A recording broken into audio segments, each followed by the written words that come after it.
Greetings from United Religions Initiative, South India, Sri Lanka region, Kottarakara.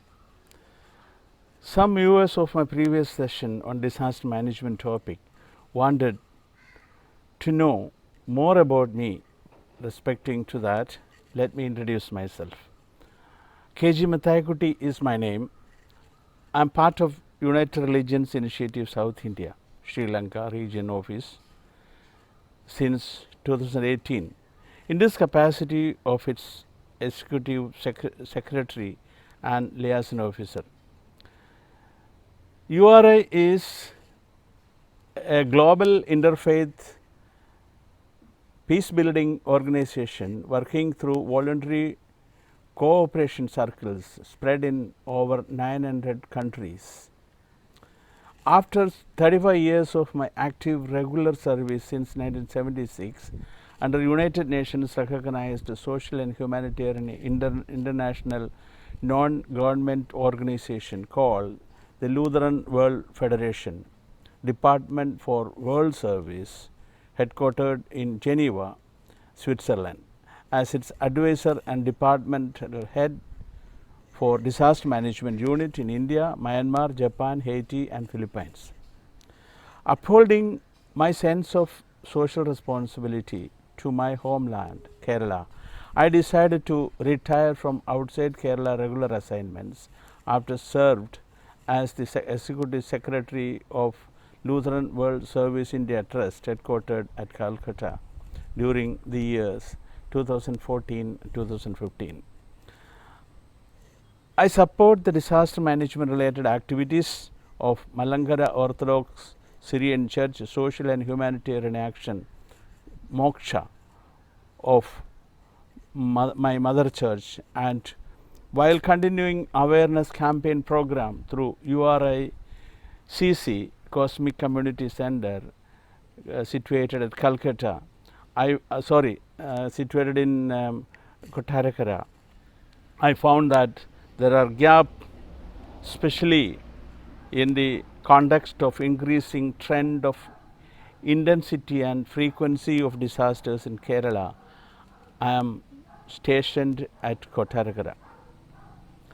The topic of the previous session was on community preparedness for disaster management. In this session, I would like to share with you some basic information on the service providers, service bearers and stakeholders, nodal agencies, institutional agencies, etc.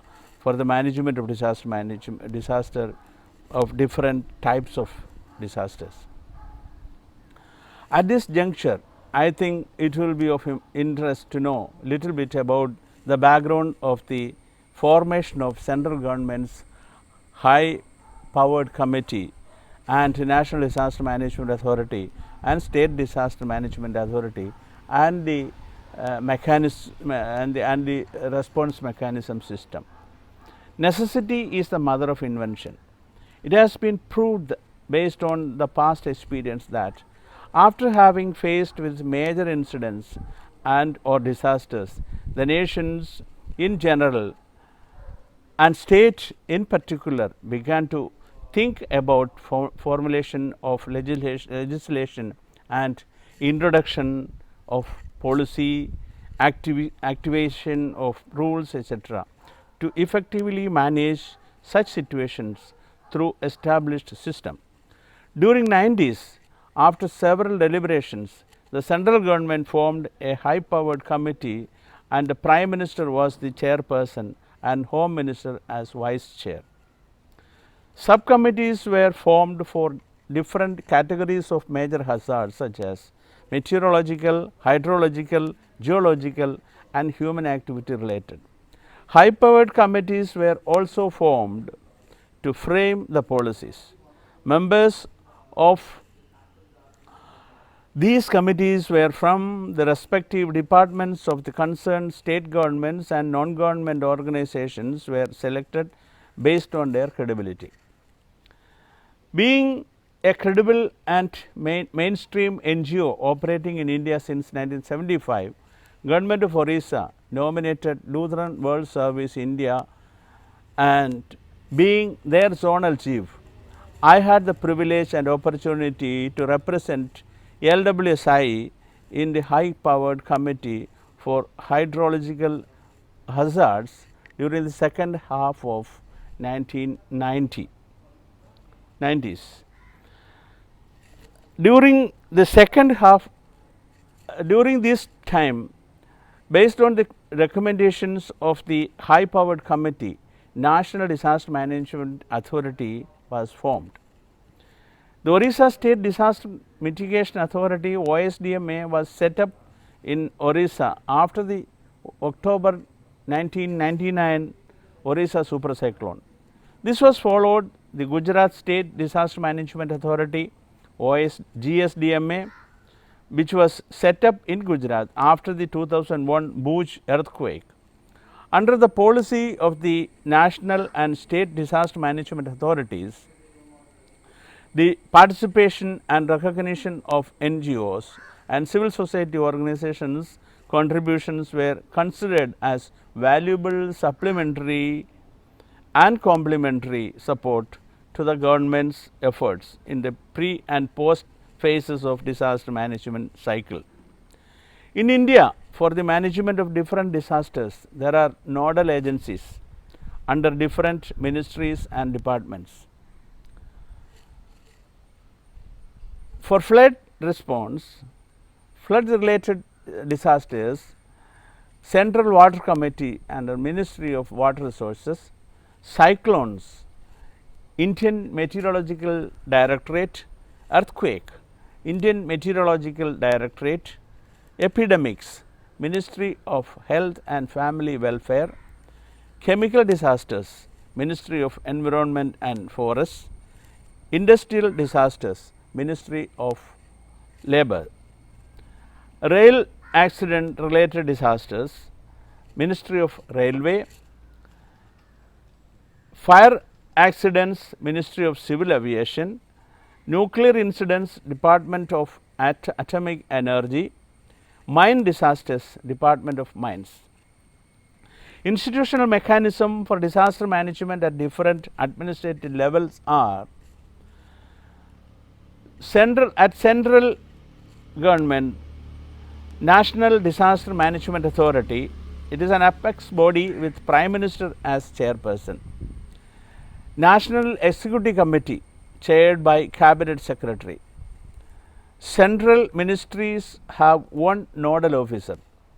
National Institute of Disaster Management NIDM, National Disaster Response Force NDRF. Incidentally, I was I am part of one of the trainings conducted by NIDM in New Delhi on disaster response activities in last part of 90s. So, at state level, State Disaster Management Authority SDMA headed by Chief Minister, State Executive Committee in short SEC chaired by Chief Secretary, State Emergency Operation Center SEOC, State Disaster Response Force SDRF under Home Department, and down to district level, District Disaster Management Authority DDMA, the chairman is district collector and co-chair person is district panchayat president. District Emergency Operation Center. These three are the main body at the district to deal with disasters. Then at taluk level, the control room will be there, and the Tahsildar will be in responsible for taking decision at that level. Panchayat level, Gram Panchayat District Management Committee and emergency response teams. These are the administrative setup from national to the down up panchayat level. So, in this connection, I would like to share with you the available resources and knowledge network, India Disaster Resource Network, in short IDRN, and it was inaugurated on 1st September 2003. web enabled centralized database for quick access. Then other resource is to maintain response time and updated every year at district and state level. 226 items, 69,329 records in 545 districts are so far uploaded. India Disaster Knowledge Network IDKN, then web portal for knowledge collaboration, mapping, networking, emergency contact information system. Then for Go Easy, to use unified point of access to disaster management and mitigation and response network. IKDN is a part of South Asian Disaster Knowledge Network, South SADKN. So, Indian Disaster Knowledge Network and the South Asian Disaster Knowledge Network are at work when multinational disasters like tsunami etc. happens, and research supports are available in this connection. Why I am telling this is for general information that are at work in case of disaster response.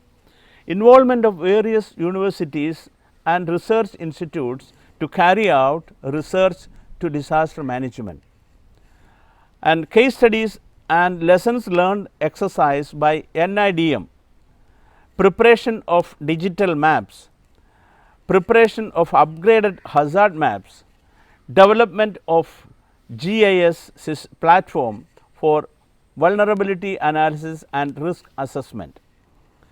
Seismic microzonation is also for earthquake related hazards. Improved modeling for advanced forecasting capacity. National Disaster Management Information System NDMIS. These are the network available and making use by the nation. Other institutional arrangements are at work at times of disaster as and when it required, depending on the intensity of the disaster. Those are armed forces, central paramilitary forces, state police forces and fire services, civil defense and home guards, state disaster response force SDRF, National Cadet Corps NCC, National Service Scheme SDRF, National Cadet Corps National Service Scheme NSS, Nehru Yuva Kendra Sangam NYKS.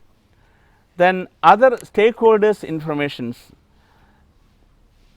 some information that stakeholders who are participation include corporate social responsibility CSR, public private partnership PPP, public media partnership, training of communities, disaster management education in schools, especially CBSE course.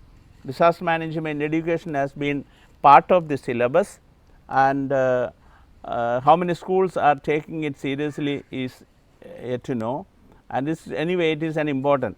This lessons will also helpful for those school students at the class standard from 8 to 10. In Caricum International Public School, this is a regular classes for those senior students, which I am taking care of. Then available international cooperation after major disasters are United Nations Office for Coordination of Humanitarian Affairs, then UN OCHA.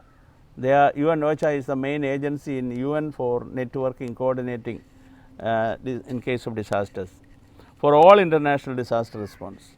United Nations Development Program UNDP for mitigation and prevention aspects, and UN Disaster Assessment and Coordination UNDAC system, streamlining institutional arrangements for disaster response. The Asian Disaster Reduction Center in Kobe, 1998 it started, it is in Japan, to enhance disaster resilience of the 30-member countries, to build safe communities, to create a society where sustainable development is possible. International non-government agencies, INGOs, all these are the additional support system to the government's effort.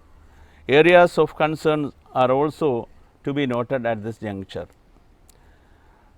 So, these are activating an early warning system network and its close monitoring is very important. Mechanisms for integrating the scientific, technological and administrative agencies for effective disaster management. Torrential communications links which collapse in the event of a rapid onset disaster such as an earthquake, a tsunami, these are all can destroy the communication system, and also cyclone. Then further, I state below some of the future directions, what are expected to do for a effective system of disaster management. Encourage and consolidate knowledge networks, mobilize and train disaster volunteers for more effective preparedness, mitigation and response. The teams, the stakeholders like NSS, NCC, Scouts and guides, Nehru Yuva Kendra, civil defense, home guards, all these sections or all these teams can be collected and they can be given proper training to disaster management. Increased capacity building leads to faster vulnerability reduction, that is very important. Learn from best practices in disaster preparedness, mitigation and disaster response. Mobilizing stakeholders participation of self-help group, women's group, youth groups, Panchayat Raj institutions, then anticipatory governance simulation exercise, mock drills or dry drills and scenario analysis.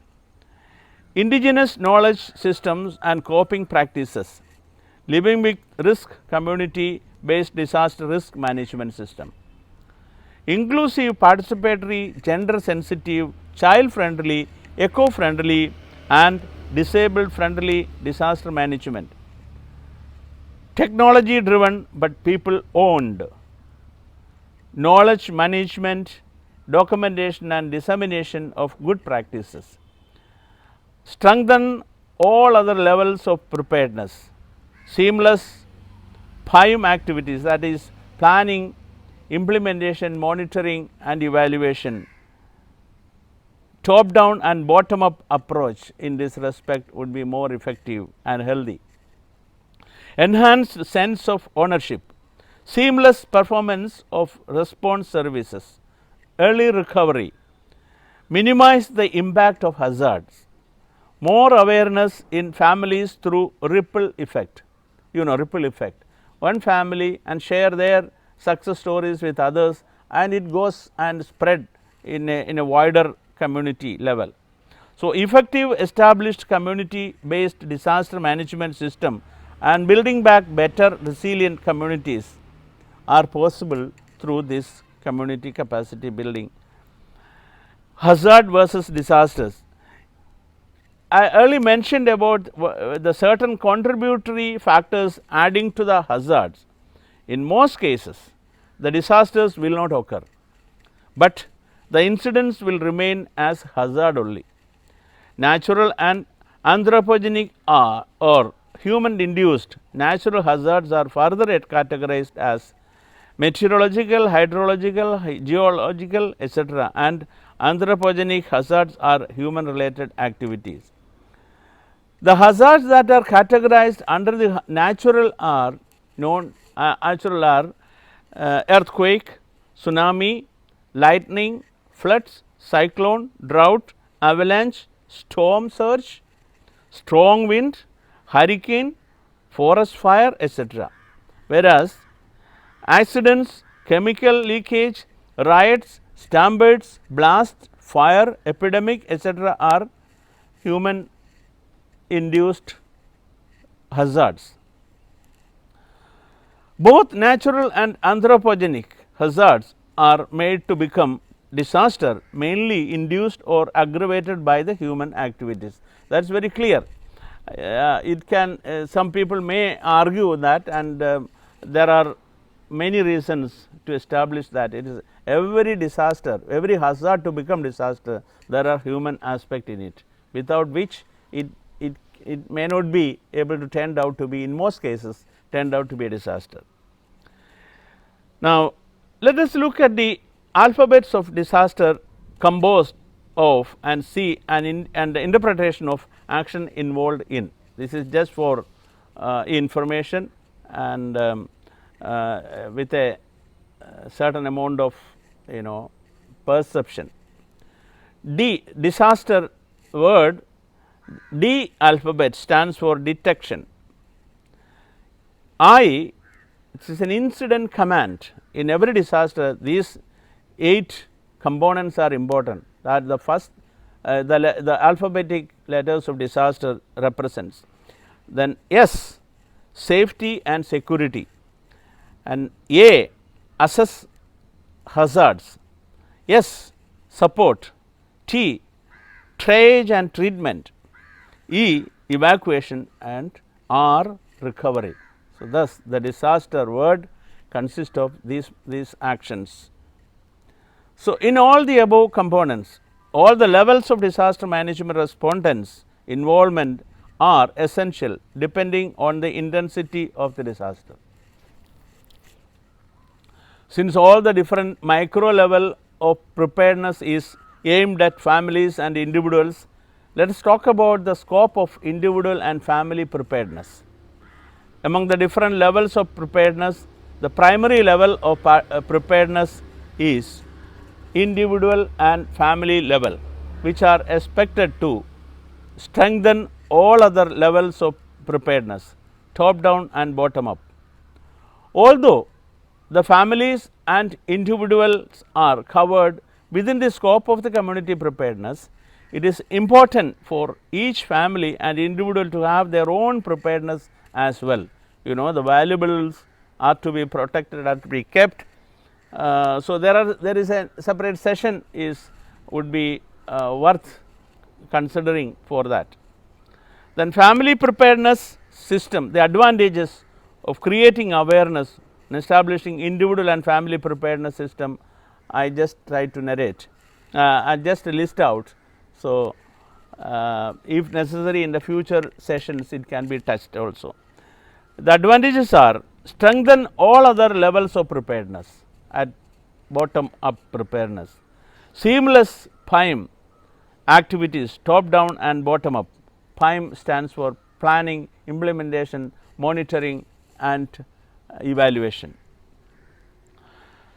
Then these are some of the topic I just wanted to share, and these are of course is the future best practices, and every levels of government and non-government and all other stakeholders can looked into, and in Kerala especially these awareness are needed very badly, because till 2018 the current in the memory there were hardly any major disasters. With Kerala flood in 2018 is triggered, and thereafter several disasters one after another. General trend has been the increase in intensity and frequency of disasters. So, at this juncture it is very important for every individual, every family, every community and at different levels of government administration required to know the steps and required to know what is disaster, how we can respond to it, how we can help themselves and how we can help others at times of crisis. These are the idea I thought to share with you, and I certainly expect meaningful feedback from you, creative information and creative suggestions so that it can be included and I can address those things from my experience of for the past almost 40 years in India and outside India, responding to major disasters. So, thank you very much, and may this be of some help to you, and I look forward to the continued comments and suggestions on the feedback. Thank you, and may God bless.